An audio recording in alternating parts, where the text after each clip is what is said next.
on? I hope you guys are having a wonderful day. Welcome to drboystv.com, the home for intelligent Black people. And today, we want to have a conversation about some of the stuff that's going on. First of all, I want to ask everybody in the chat, give me a yes or no if you've been checking out this chaos called the Milk Crate Challenge. How many of you, Jessica Hicks and Mansa Musa, I see you in here already, and the rest of you are coming in. Let me know if you've been watching this Milk Crate Challenge and what your thoughts are on this. My guests today are John Hennry Harris and Farmer Brown, the MC. And one of the things that we were talking about is that, that this Milk Crate Challenge seems almost kind of crazy. You got people climbing on it is happening like in the hood. Like somehow they like it's like they planted the Milk Crate Challenge in our hood, like the way they planted crack cocaine. Like I ain't seeing no white people in the suburbs falling off milk crates, falling onto concrete. It's blowing my mind. And I want to ask y'all, man, because before I talk too much, because I'm sitting there kind of still flabbergasted as I think about it. Either one of y'all can answer. Is there like a rule in the Milk Crate Challenge that says that you must do it on concrete? Like you must have some surface that's literally going to kill you, or are you allowed to do it on something softer? Well, as far as any rules are concerned, I think the only rules with the Milk Crate Challenge is that you can't use your hands to steady, and then you have to keep going, and it's summertime. But to me, it's like this little phenomenon started before the Milk Crate Challenge, the Crate Challenge. All these little challenges throughout social media, they're all, to me, very asinine. I mean, we are in very dire times right now. We are in very serious times. So I do understand on one hand how people, they look towards these challenges as maybe an escape or, something to get their mind off of their everyday struggles. But, here at B1 Ag, me and Farmer Brown, we like to be solution based, just as you are with a lot of your content. We don't want to react to problems. We want to be proactive and avoid these problems using our intelligence. So we look at these milk crates, and these milk crates are actually excellent to use for growing food. You can line them with plastic, old clothes, T-shirts, burlap sacks, landscaping fabric. Put your dirt in there, and actually you got a cubic foot of growing space, which is key, because urban gardening and urban farming is going to be very important for us to avoid any tragedies that are looming with this food shortage and supply chain shortage that we're in the middle of. It's going to be key. And instead of using all these milk crates to climb your behind up there and break your arm or spleen or, bust your head open, let's take those same milk crates, turn them over, and put some dirt in there and grow some food. Well, so let me ask you this, Farmer Brown, the MC. You're an expert on growing your own food. How much food can I really grow in a milk crate? Like, is that really? I mean, I believe John. I'm just curious to ask you. So, how much? I mean, can I really eat off of the amount of food I could grow in a milk crate? Absolutely. And so, if we break it down, so every time you see one of those crates that's tumbling over, you think about how hard it is to get good arable land right now. Bill Gates, he's proven that this is where the bag is. And so when we're in areas where there isn't a lot of land, obviously using container gardening is a way to produce food. So each one of those crates you see, like he said, is a cubic square foot of garden space that can be filled with potting mix, potting soil. So doing my research on the challenge, because I'm not on TikTok, they take up to 25 to 49 crates to build this structure. So that's literally 25 to 49. I mean, you can grow tomatoes, peppers, leafy greens, cucumbers, pepper, all sorts of vegetables can be produced, because when you're doing gardening, you got to be specific as far as measuring. So within a square foot, I can get a very nice tomato plant. I can get a nice pepper plant that will supply multiple harvests of peppers, depending on the preparation that you put into it, which is, one of the things we actually focus on within the healthy black food is growing in containers.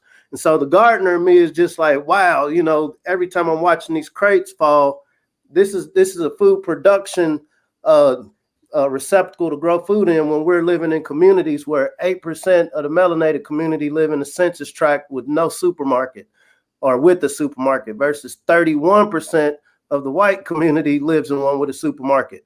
Meaning a lot of our people, some of us are cool. Some of us can go up the street to a grocery store, but a vast majority of the melanated community aren't close to a grocery store.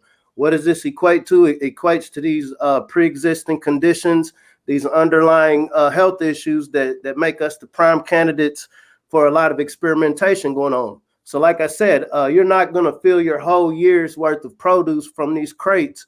But if you look at an individual, you, your wife, your family, the average individual eats 200 square feet worth of produce in a year. So if you're in a family of 4, that's 800 square feet.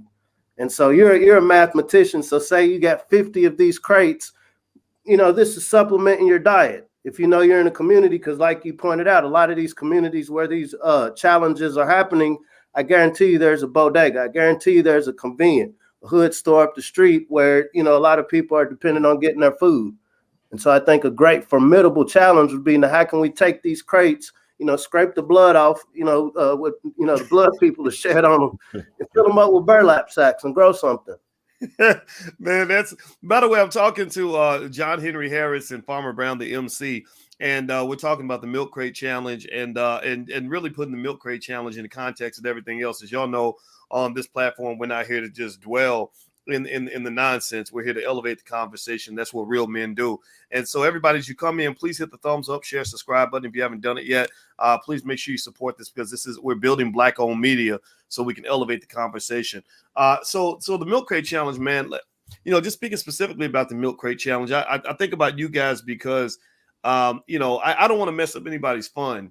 And in fact, actually, to be honest with you, I ain't gonna lie. How many of y'all really actually got hypnotized watching milk crate challenge videos? Say yes in the chat if you were like me and literally sat there watching these videos. I kept watching this milk crate thing, and I think I was just kind of like, okay, where did this come from? Who thought this was a good idea? Like, is anybody alarmed? I was like, okay, the milk crate challenge needs to be changed into the get life insurance challenge. Because somebody gonna die and they ain't gonna have no insurance, and they're gonna end up, somebody gonna have to have a GoFundMe to pay for their funeral, which to me is a terrible way for a man to go out. So everybody who's watching, if you really are serious about your life and care about your family, get insurance and don't do that damn milk crate challenge. But when I saw, when I see the milk crate challenge, I hadn't even thought about it in terms of using the crates for, growing food and things like that. And what I really see in general with a lot of these challenges, not just the milk crate thing, but a lot of stuff, I'm kind of like Mike Jones. Mike Jones in the chat says it's another distraction. And let me, actually, I had him on the screen. I lost him. But anyway, there we go. There's Mike. And I agree. It's interesting to me. And I'd like to get your thoughts on this, John.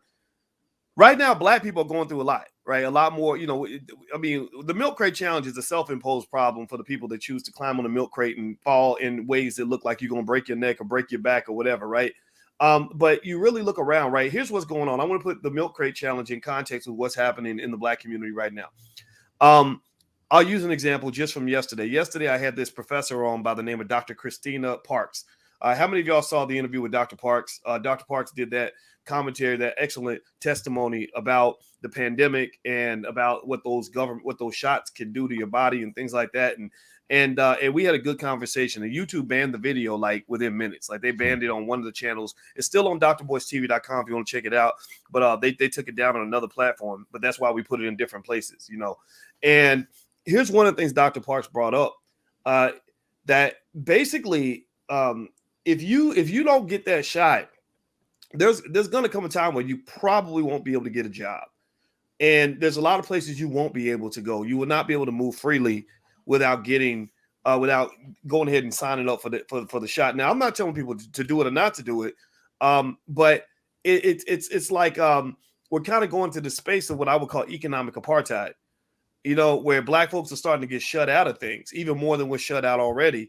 And you also the other backdrop to that is you have food and water shortages all over the country, supply chain issues happening right now. You have global instability that's occurring, just for various reasons. It could pop off at any moment. And you really, when you see that guy that grown ass man with 3 kids who at 30 years old who's deciding to do the milk crate challenge, you really wonder, like, is he going to be able to survive if the stuff really hits the fan? Like, is he ready? Is he prepared? When just economic apartheid alone, the fact that black people are going to get blocked out of jobs. I mean, I took a survey with the people on this platform. I think 75 to 80% of the people on this platform have not gotten that shot. So that means they locked out of the economic system, which means that do for self is not an option anymore. That is mandatory. So you're either going to have to get the mandatory shot, or you're going to have to get the other mandatory vaccine, which is the ability to do for self. Right, John, what do you think? I mean, do you think that people are aware of this, or do you think that people are just going to let the whole world fall apart and then cry about it afterward because we didn't spend our time preparing? Well, that's why, I'm very glad to be a part of, this platform, because I don't want to see our people crying about what's going on after the fact. Again, it's always better to get ready and stay ready than have, to be ready than have to get ready. And with these, we're facing a lot of challenges right now. I mean, real life challenges. It's crazy. Like when New York City, when they announced their mandates that you had to have, this the shot before, to go to restaurants and things like that, and even possibly even public transportation. That same night, literally like within an hour after announcing that, they had the big versus challenge with the Locks and Dipset. You know what I'm saying? It's like it's mind-boggling how these distractions always come about after the announcement of something so important to life.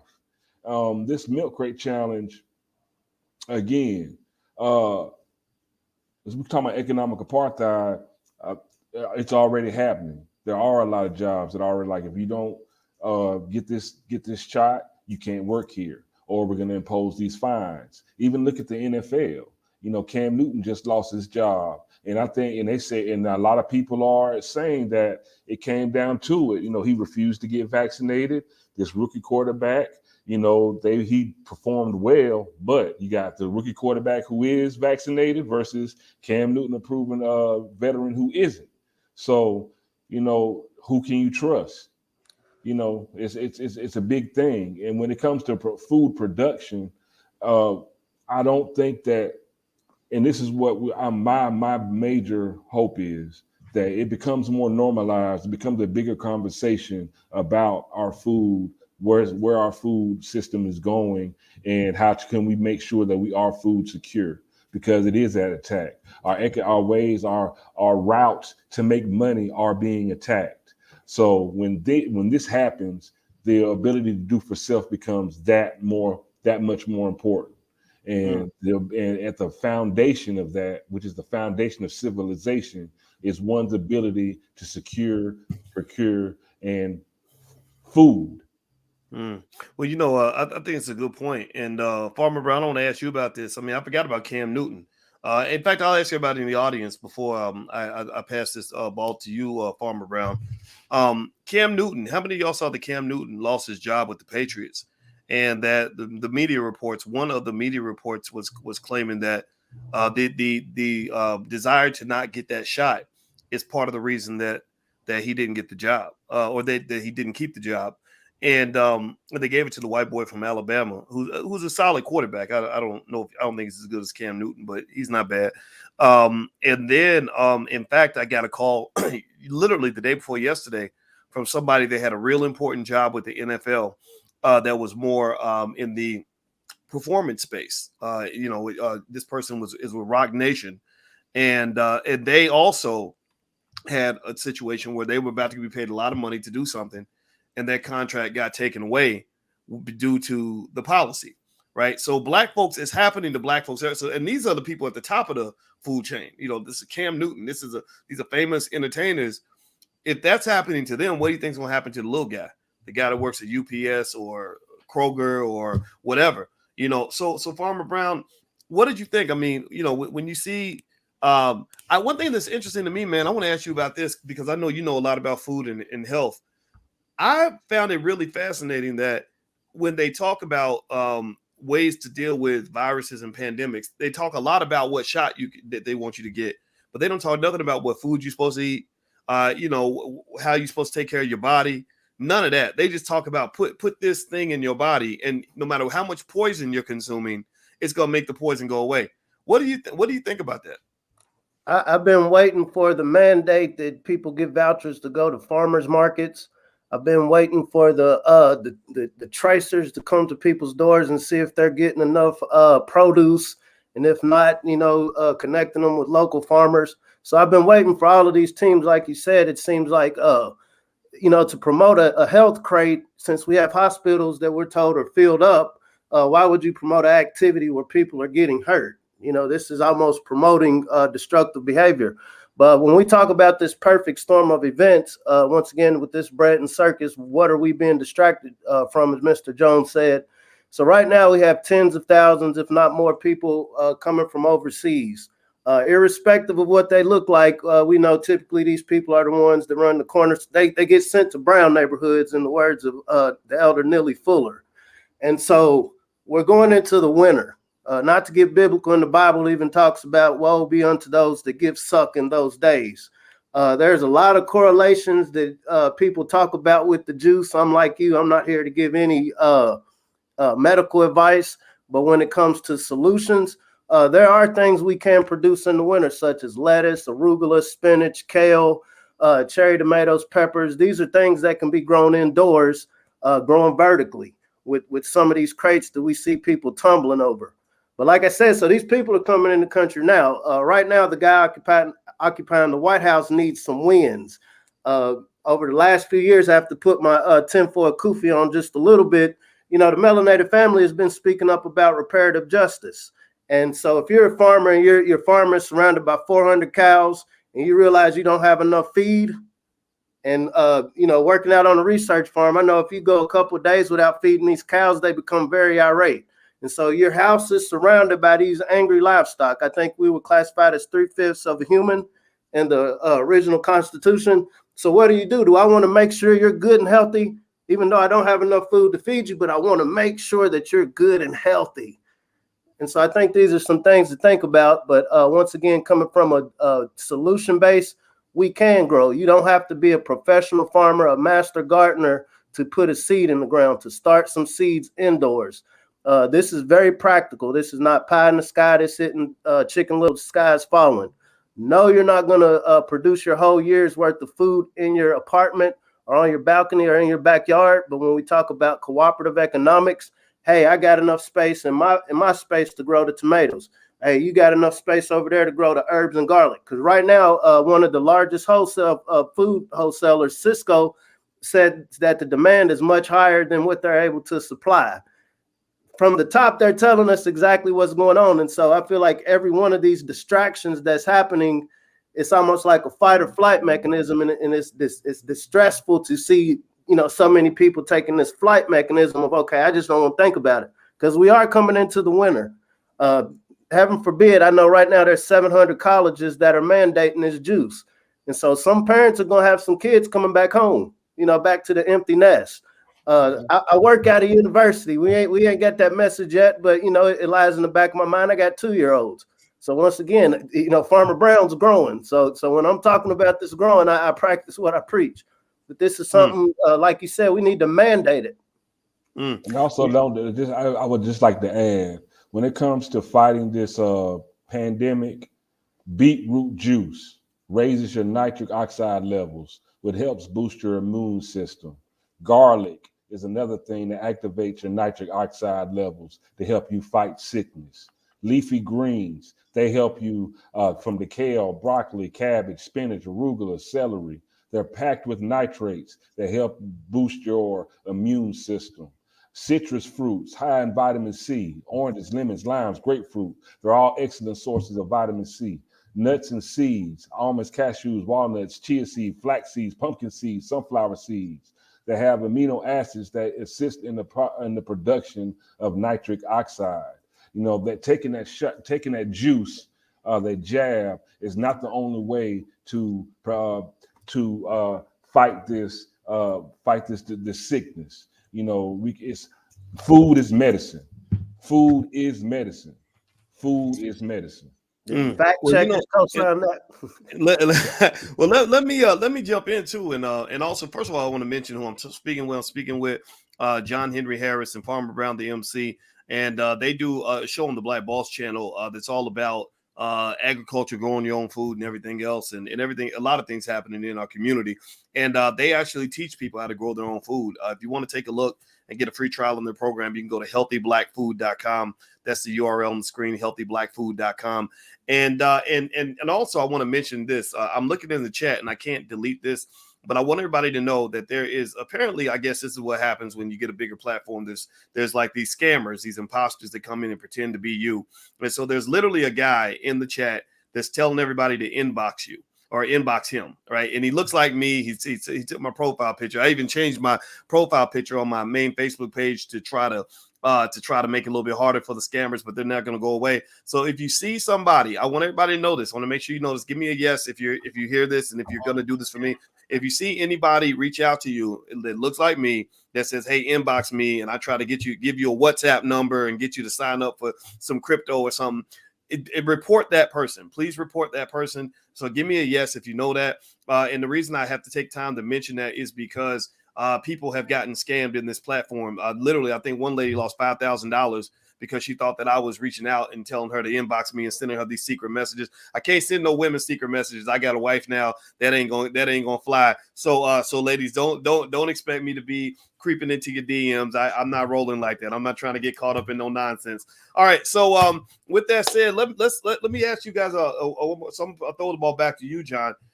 So just going back to the whole thing, I was really tripping out over just that, like kind of what's happening with the society in terms of, I like what you were saying about other ways to fight against viruses other than just getting a shot. Because if you think about it, right, it's one of these things where no matter what you think about the jab or not getting a jab, I really promise everybody here, I really want you to make the right decision. I don't even know what the right decision is.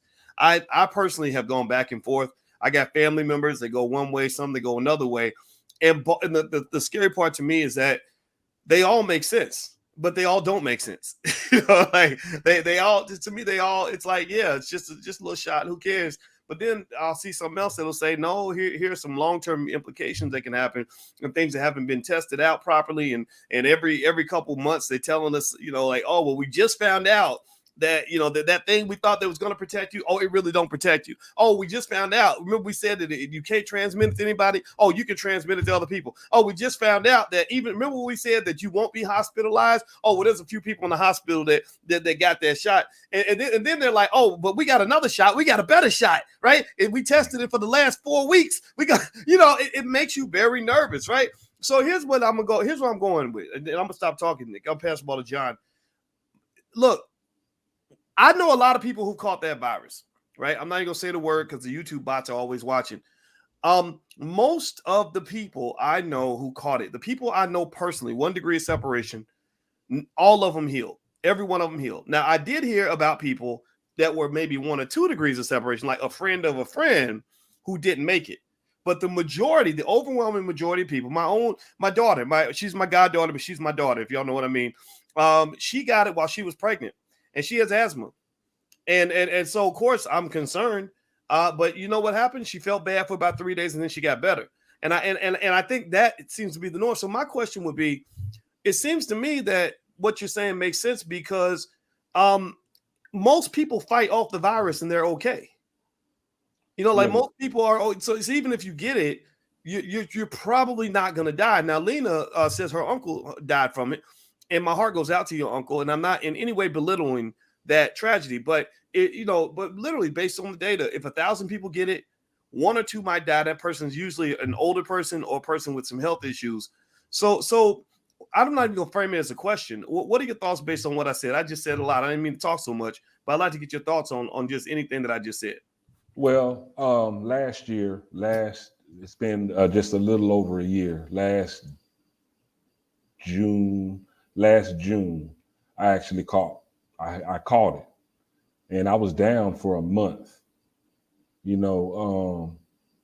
and since it was actually at the beginning of the pandemic or whatever, They did not send me to the hospital. They were like, okay, go home for 2 weeks, and when you're ready to come back to work, let us know.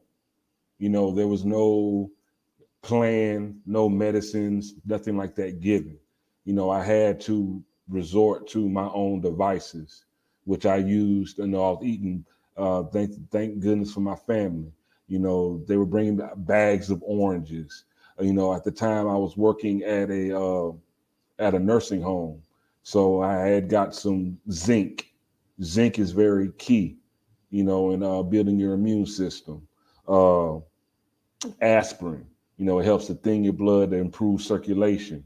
So taking aspirin and zinc daily, and eating those oranges, not drinking orange juice, eating oranges, and drinking a lot of water, and also making sure that I did sit out in the sun at least, just to get that natural vitamin D from the sun. These are things, natural remedies that will help. Now, I will also say that although I feel blessed to have survived it, I have had family members that have passed from it.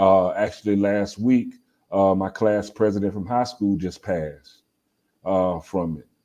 And it was a thing where it's like, okay, one day she's diagnosed and 4 or 5 days later she's gone. This is the thing about this, what we're facing is it is a constantly mutating sickness. It's been constantly mutating since day one. So even if you go to get, your medicine for this, it's already mutated. So you're actually getting, a remedy for something that's no longer there. And the reason why you keep getting, okay, well, this, now we find out, and now we find out this, and now we find out that, is because there hasn't been long-term clinical studies. Everybody who's taking this getting medicated now, you are the study. You are the study. And that's why I wish people can just use their common sense and understand that you are the study, because they don't know. And also, there's never a blanket remedy for anything. Everybody reacts differently to different things. Some people, like you say, your daughter, she was sick for 3 days and was fine. I was down for a whole month. Then you have other people that have to get put on a respirator. You know what I'm saying? People, your makeup and your individual situation is going to determine, what happens. And there's no blanket, there's no blanket outcome. There's no blanket remedy. There's nothing absolute when dealing with this. This is, it's different. This is something different, because again, this is a mutating virus. I'm trying to figure out too, Farmer Brown. I know you're not a medical expert, but this is just an open question, and maybe there's research out here that can answer it for me. But I've never understood why, if I got my shot and my shot protects me, why do I care if you got it or not? Why should I be afraid of you?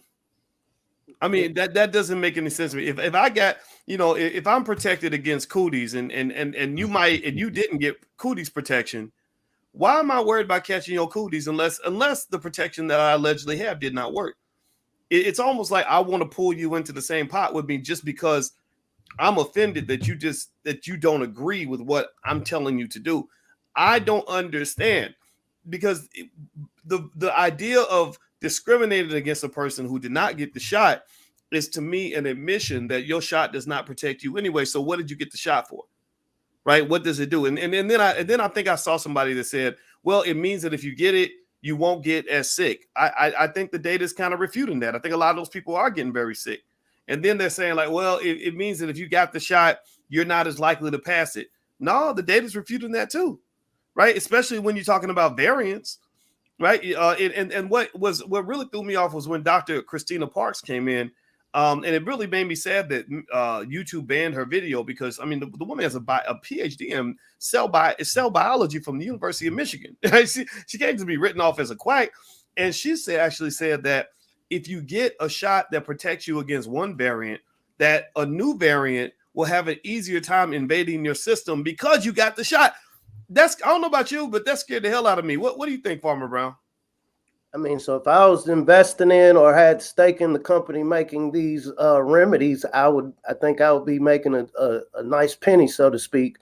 But I think your vice president said that's be good to your neighbor. When we think about, okay, are we doing the healthiest things? And so where I live at, we just had a festival, 35,000 people. And you think about this concept, problem, reaction, solution. So 35,000 people. It was they weren't able to get water, so they're out there dehydrated. You were supposed to be able to show your card, proof that you've been treated. And I spoke to multiple people that got in and were given fake cards.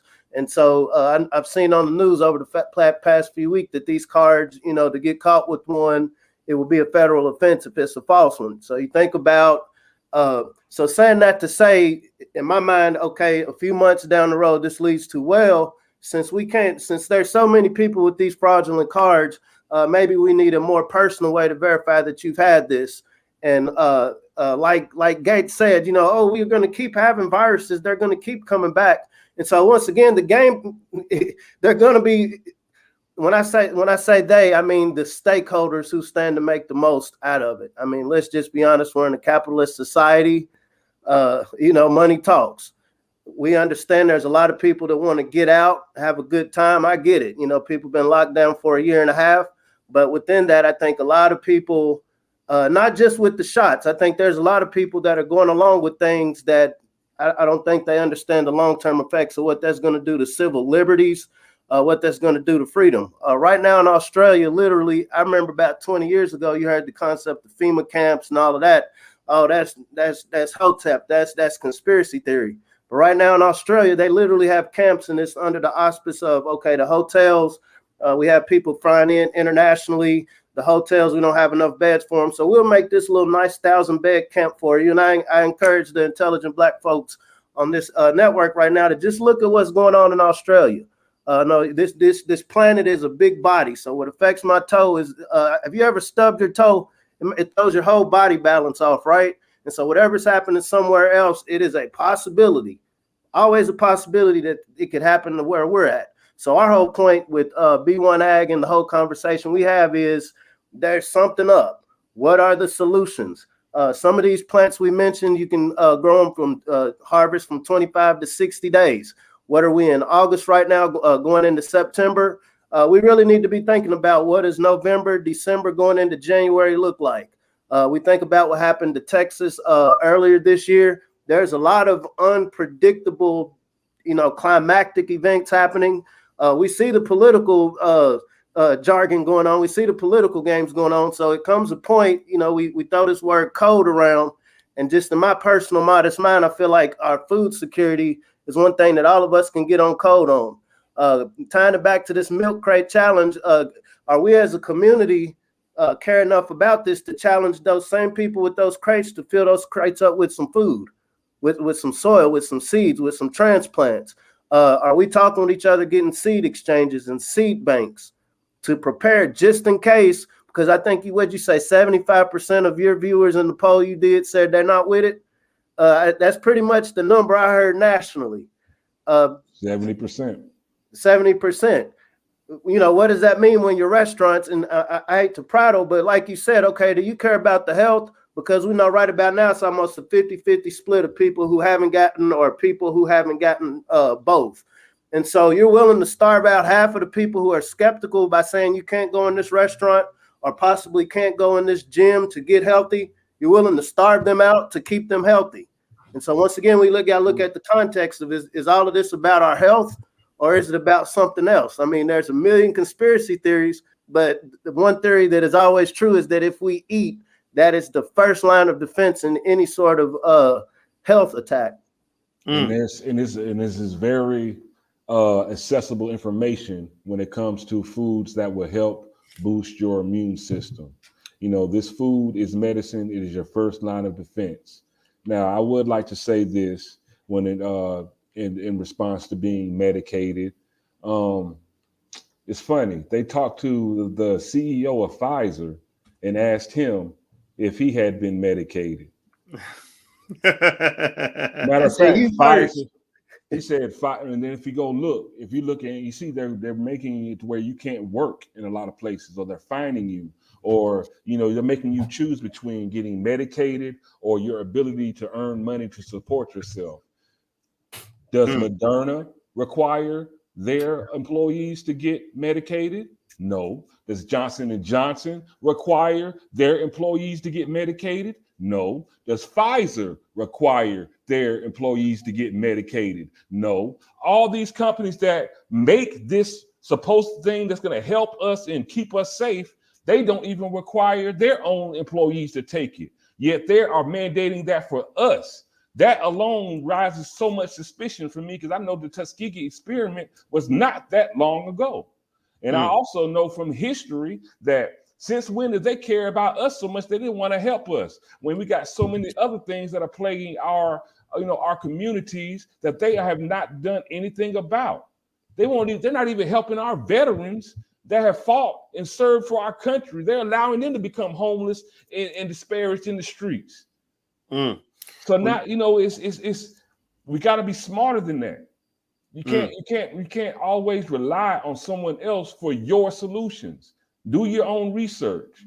What we do know is that there are foods that boost your immune system. So what keeps you, what's just common knowledge and what's most practical? Do things that keep your immune system as high and as healthy and as vibrant as it can get.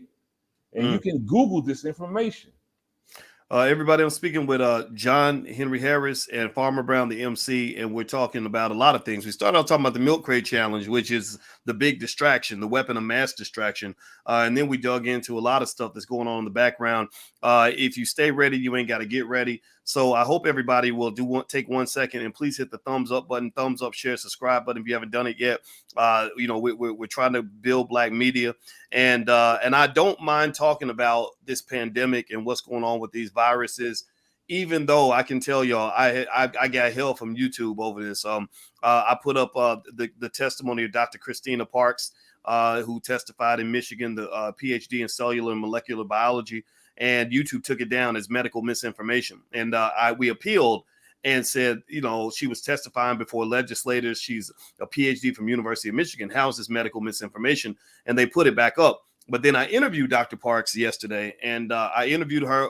I put the interview on a couple of channels, drboystv.com and yourblackworldtv.com, because I prepared years ago. Remember, we were telling you guys, if you stay ready, you ain't got to get ready. So we already know that being extra Black means you're going to be under attack. Right. We know that. Right. Being Black means you're under attack. So we were always thinking, what if they take this down to take that down? Because they took down a Facebook page I had a long time ago. They had 600,000 people on it. They just took it down for no reason. Like I think I quoted Malcolm X or something, and they took it down and didn't give me any explanation why. So we've always been kind of prepared for this. And so at this point, it's like, to me, it's a matter of principle in terms of just saying, let's get the information to our people, whatever that might be. So they took the video down on one channel, but it is still up on drboystv.com if anybody wants to watch it. And I want to show y'all something. Just speaking of capitalism, I know one of the issues that Dr. Parks had with this whole conversation about the virus and getting that juice, as John calls it. And we were talking about how capitalism works and how when that money grab gets real big, the incentives can get a little bit funny, right? You can get a little bit nervous about incentives. And let me show you a little story. Let me tell you a little story about a stock I bought. I think at the beginning of last year, right before the pandemic, called Moderna. I bought some Moderna stock. Moderna stands for mode RNA. That's where it came from, because when they give you that shot, they're doing something to the DNA that's literally shifting your DNA. That's at least that's what I've been reading.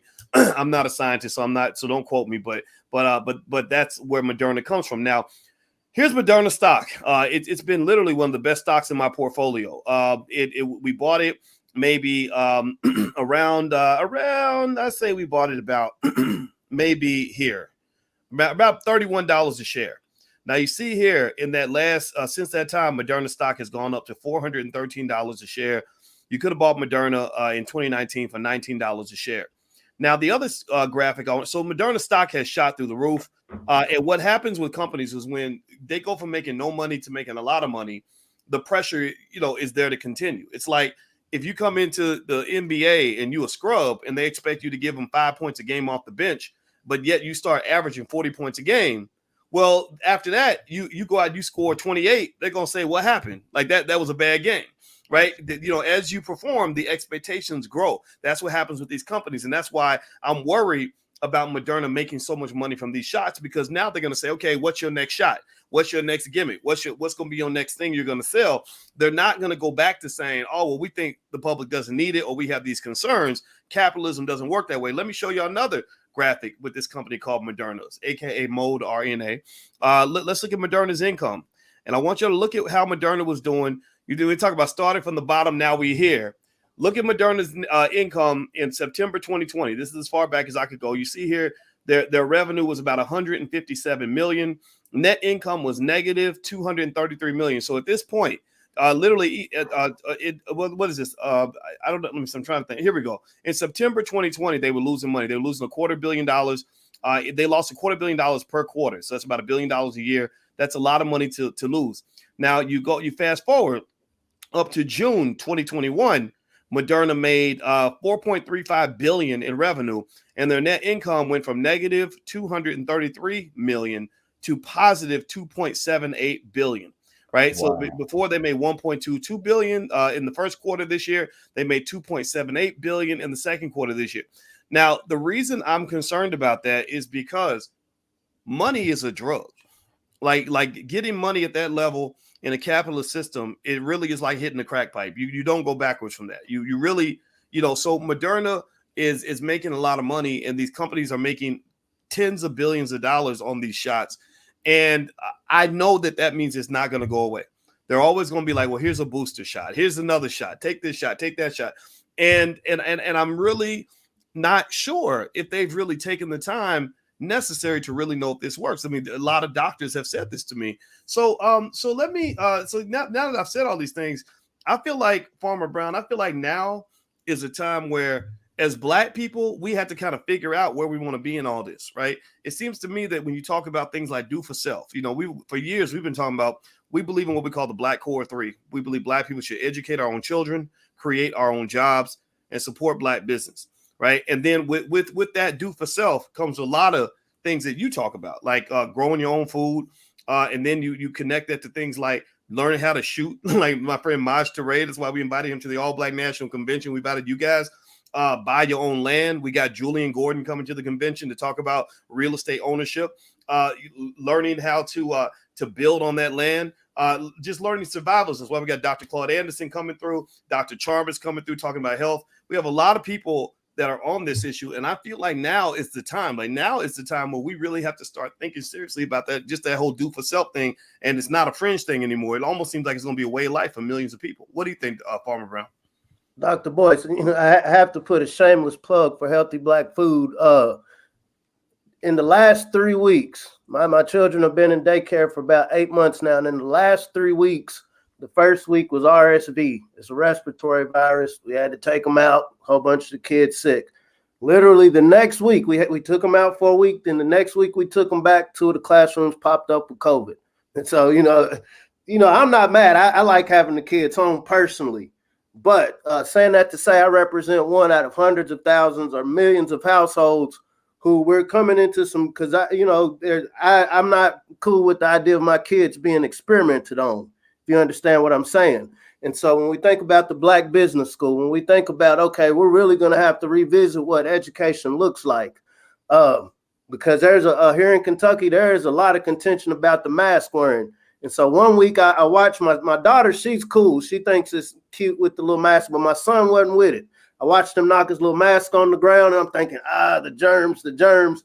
And so it's literally not sustainable. So saying that to say right now, when we're thinking about ways to educate, what to educate our children about, starting food, to learning how to grow food, whether you get it from healthyblackfood.com or, Lead Farmer, Corey Goo, What to Do, any of the content creators right now, other than the people doing crate challenges. These are great things that are, these aren't like one-time assignments. Like I said, if you're growing indoors, you can have a harvest with 25 to 60 days, depending on what it is you're growing. These are formidable activities for kids. My 2-year-olds, Dr. Boyce, every time they come home, they know to water the garden. It is a habit to them. They don't know how to talk yet, but I make sure the little pitchers are outside. I make sure I pour a little water in it, because they see mom and dad working in the garden. It is lifestyle. And so by the time they get old enough to understand the words, the behavior has already been embedded. This can be done wherever you're at. I'm not a huge farmer. I'm a gardener, right? I'm an extension agent. So it's not like I'm just this great professional, but I understand the value, and I understand, okay, the way I was raised and went to school and educated isn't going to be the same as my children. You've stressed your love for children and your love for education. And so I know you saw the writing on the wall a long time ago that the way people learn is changing.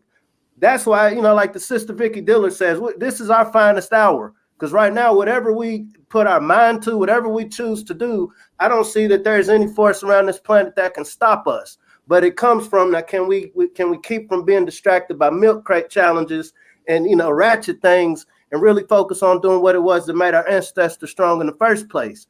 And that's building a civilization based around, okay, we can make our food right here. So now we can explore the arts. Now we can explore entertainment. Now we can go to other lands and trade what we have an excess of. And it was the mastery of producing food. Literally. All economies started with, hey, I have excess of what I produce where I'm at. I learned how to extract it from the natural environment. Now I can run up the road, run up the river, run up Turtle Island, wherever I want to go to and trade with you. And so once again, it's getting black to the garden, black to the essence. And I feel like the writing's on the wall. It's like sink or swim. Either y'all going to do it or you're not. Answering your question about the financial incentive. No, if I'm making billions, why would I stop? Why would I? What is my incentive? Because y'all are mad because y'all ain't get reparations? Well, I got what I got because y'all haven't got your reparations. So what is my incentive to give up what I'm doing? Power doesn't stop for weakness. Power only respects power. So when I say we, I don't mean utopian, just all holding hands. A critical mass of us realize only 8% of us are cool. 8% of us live within a formidable distance to a grocery store versus 31% of the other side. So saying that to say, I feel like that is a legitimate goal for us to shoot for. What if we can get 250,000 young melanated 3rd through 5th graders to start their first garden in the fall of 2021? Is that possible? Yeah, I think it is. What do y'all think? Do you think it's possible for us to get our kids committed to growing their own food and learning the basics of what it means to eat healthy and things like that? I mean, I really think I like talking to these guys because y'all expand my thinking. I always thought a lot about the economic survivalism, but there's also the real survivalism. And I know Dr. Claude Anderson talks about it a lot. And by the way, everybody, Dr. Claude Anderson, along with these brothers, are going to be at the All Black National Convention at the end of October. There's a URL if you want to get your early bird tickets.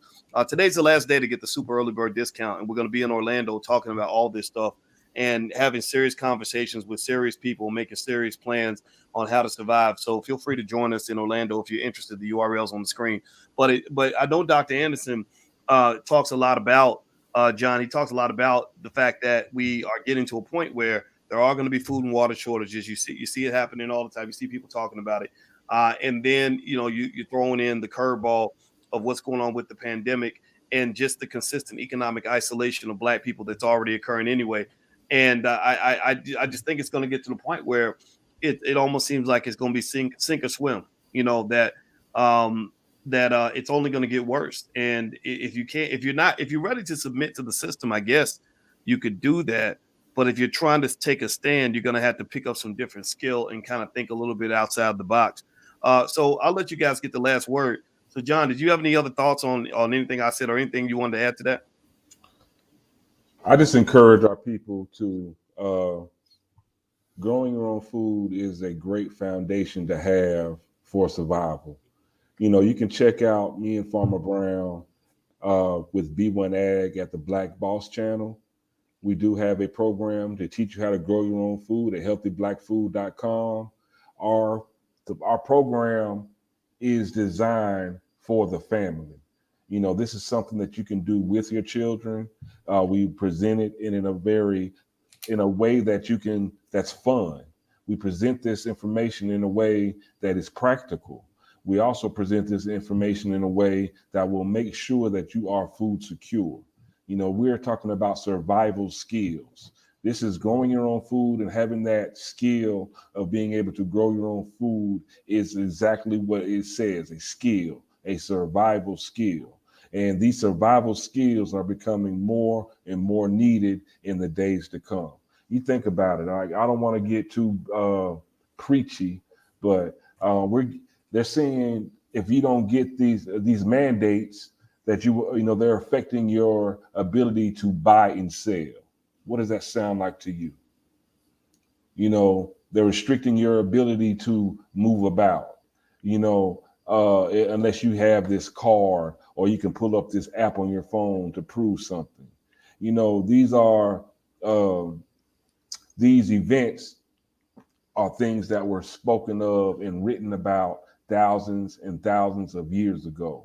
If we don't pay attention to what's blatantly in our face and keep getting distracted by these silly things, well, by the time the truth truly rears its ugly head, it's going to be too late, because we're going to be caught pointing and looking at somebody on a milk crate instead of seeing that they've taken all the milk.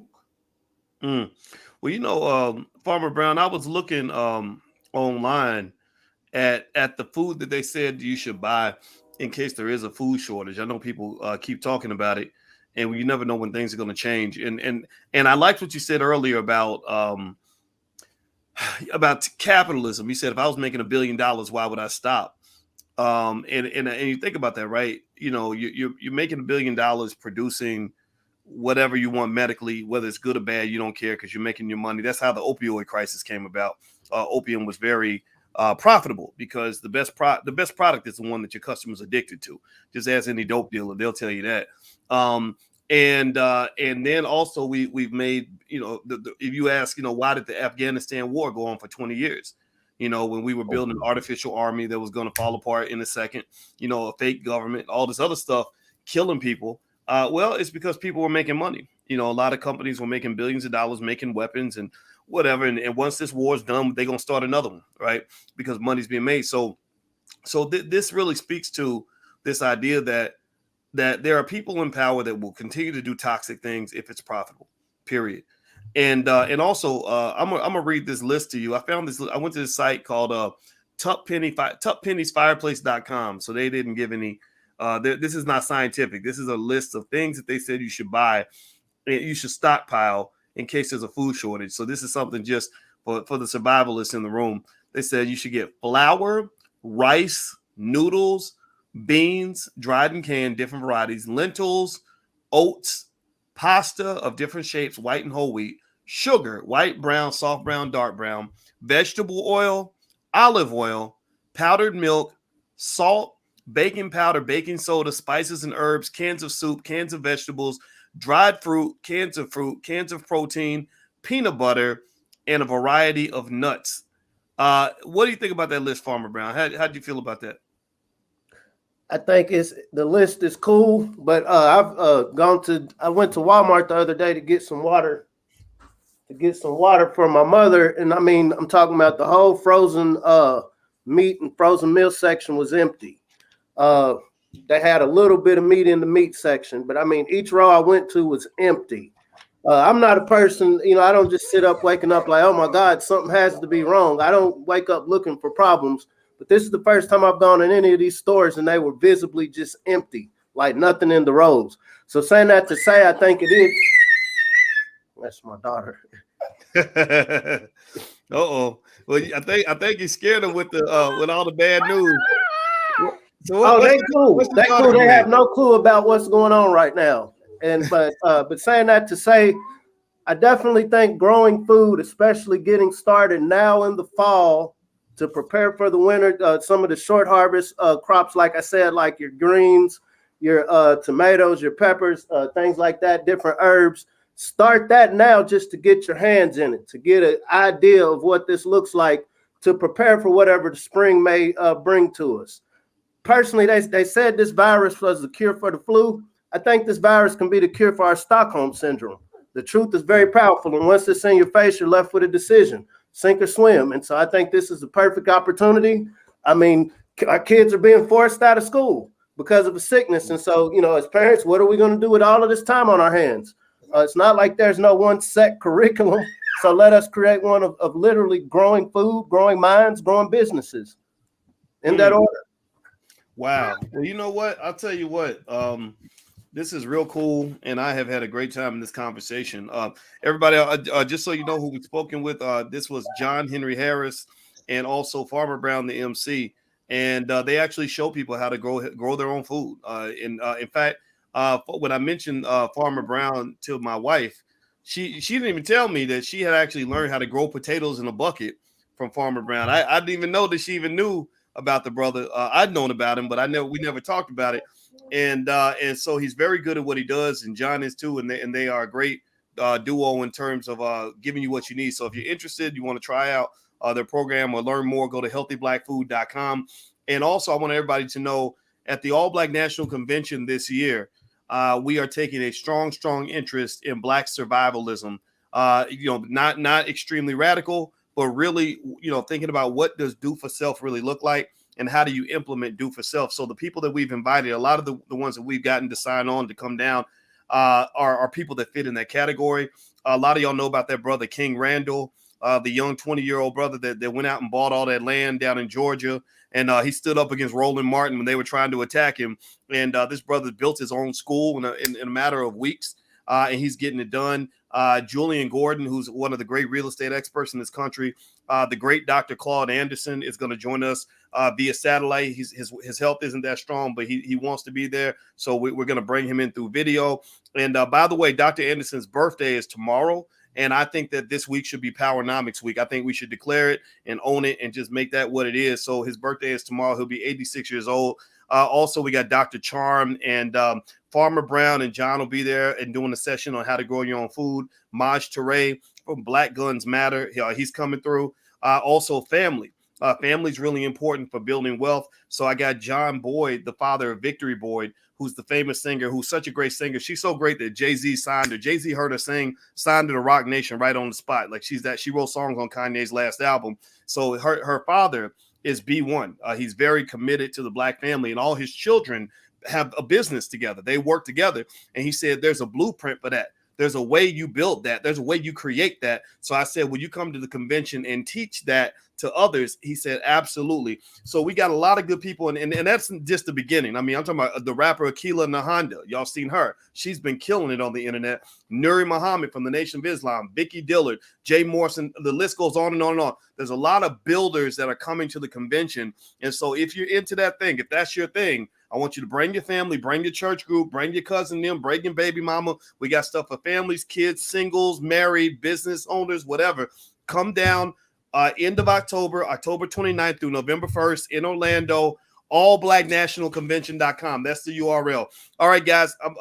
Thank you very much to our guests. Please give them a digital round of applause. John Hennry Harris and Farmer Brown, the MC. Thank you, brothers. And I'm going to put their URL so you guys can go follow and check out what they're doing at healthyblackfood.com. So God bless everybody. Thank you. Please have a great day. Hit the thumbs up button on your way out. We'll see you soon. Peace. Peace.